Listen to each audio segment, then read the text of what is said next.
Salut à tous, c'est Mickaël, j'espère que vous allez bien. Aujourd'hui, on se retrouve dans une nouvelle vidéo tuto. On va voir comment il est possible d'envoyer des fonds depuis Binance directement sur un Trezor Wallet.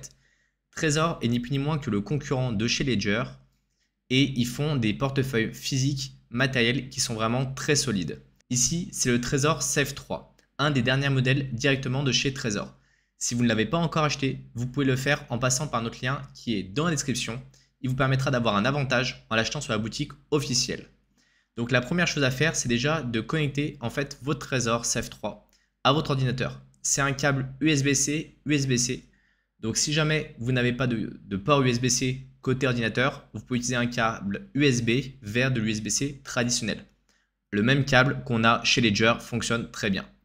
Maintenant, vous allez ici dans l'interface de chez Trezor. C'est ce qu'on appelle le Trezor Suite. Vous avez la possibilité de recevoir des fonds. Donc là, la première chose à faire, c'est d'ajouter un compte. On choisit la crypto-monnaie qu'on veut stocker dessus. L'idée étant de ne pas laisser des fonds sur une plateforme centralisée pour les sécuriser sur un portefeuille physique. Donc là, on va avoir plusieurs possibilités. Vous avez les blockchains qui sont les principales, comme Bitcoin, Ethereum, ou encore par exemple comme Cardano ou Litecoin. Et là, vous allez me dire, mais en fait, il manque tout un tas de crypto-monnaies qu'on aimerait supporter. Vous avez deux possibilités. Soit la crypto-monnaie, elle est supportée directement au sein du portefeuille. Donc là, par exemple, vous voulez envoyer du Bitcoin depuis Binance, vous pouvez le faire assez facilement. Soit, par exemple, vous voulez envoyer du BNB. Et le second cas, on le verra dans un tuto sur la partie DeFi. Pour l'instant, on va rester uniquement sur les crypto-monnaies qui sont supportées. Donc là, par exemple, on se dit, je veux envoyer de l'Ether depuis Binance sur mon Trezor. Donc ici, je peux cliquer sur Ethereum et ajouter un compte. Nous, on a déjà deux comptes Ethereum, donc on va peut-être pas en rajouter un troisième. Ici, on a notre compte Ethereum et là, on va cliquer sur Recevoir. Là, vous voyez, on a un début d'adresse. Maintenant, on va cliquer sur Afficher l'adresse complète. Ce qu'on va nous demander, c'est d'aller vérifier ici sur notre Trezor Safe 3 le bon fonctionnement et le fait que l'adresse qui soit affichée sur l'écran soit la même adresse. Donc, on va cliquer sur les deux pour confirmer que c'est bien la bonne adresse. Ici, on va la copier et on va se rendre directement sur Binance. Donc, quand on est sur Binance, on va aller dans la partie portefeuille, ici Spot. C'est là où on a accès à nos fonds. Là, on a la partie Ether. Vous voyez, on a 11,42 €. C'est juste pour faire le test et pour vous montrer. Ici, on clique sur retrait. Donc là, les trois petits points et ensuite retrait. On va coller l'adresse de notre portefeuille. Donc, on vérifie que ce soit bien la même que celle qu'on avait identifiée. Ici, on va prendre le réseau Ethereum. Et là, nous, on va cliquer sur Max parce qu'il n'y a pas un gros montant et qu'il y a des frais qui peuvent être un peu importants. Si vous n'avez pas de compte chez Binance, vous pouvez pareil en créer un en passant par notre lien. Vous aurez des avantages. Tous les liens se trouvent dans la description. Ici, on va pouvoir cliquer sur Retrait. Et là, on va cliquer sur Continuer.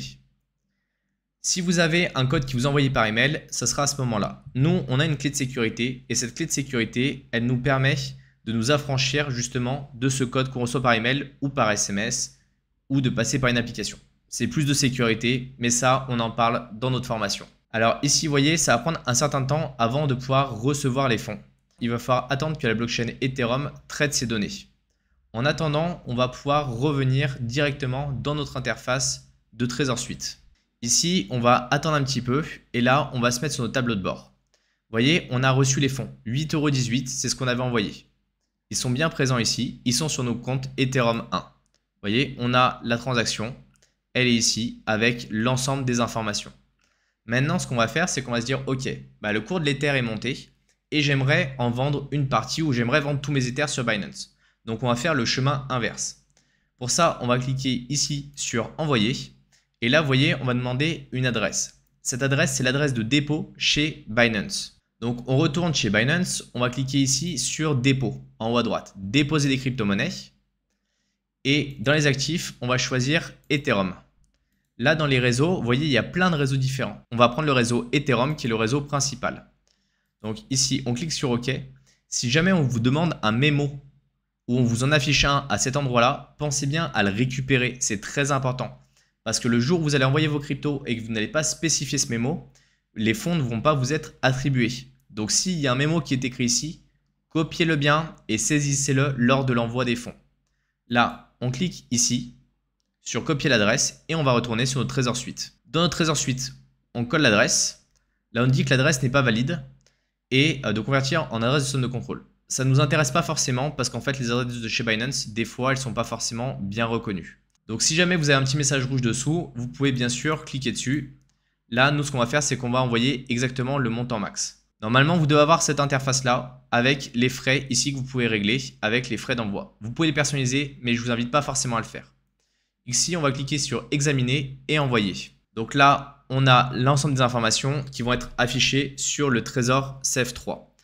Je vous rappelle que c'est très important si vous n'avez pas encore de hardware wallet d'en posséder un. Si vous voulez acheter le Trésor Safe 3, je vous invite à passer par notre lien dans la description. Vous aurez un avantage en l'achetant sur la boutique officielle. Vous cliquez sur continuer à droite. Ici, on vous affiche les frais. Donc, vous allez appuyer sur de ce côté-là. Et là, vous allez appuyer sur les deux boutons en même temps. Vous voyez, la transaction a été confirmée. Et là, on va cliquer sur envoyer. Donc là, nos fonds sont bien partis. Vous voyez, on les a plus. On n'a plus rien de présent. Et maintenant, ça va apparaître chez Binance. Donc sur Binance, ici dans la partie Deposit, on peut rafraîchir notre page. Et on va avoir une nouvelle ligne qui va apparaître ici avec nos Ethers en fait, qui vont se créditer sur la plateforme. Une fois qu'on aura nos Ethers sur la plateforme, on pourra bien sûr les échanger contre de l'USDC, de l'USDT ou autre. Dans une prochaine vidéo, on verra comment il est possible en fait d'envoyer des jetons qui ne sont pas directement référencés sur l'interface de Trésor Suite. Vous voyez ici, on a la confirmation qui est en cours. Une fois que la confirmation sera finie, on aura nos cryptos qui vont être crédités sur la partie portefeuille spot.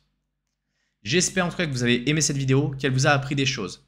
Si vous voulez en apprendre plus sur l'investissement dans le secteur des crypto-monnaies, je vous invite à aller vous inscrire sur la formation qui est offerte, qui est disponible dans la description. On se retrouve dans une prochaine vidéo. Salut à tous!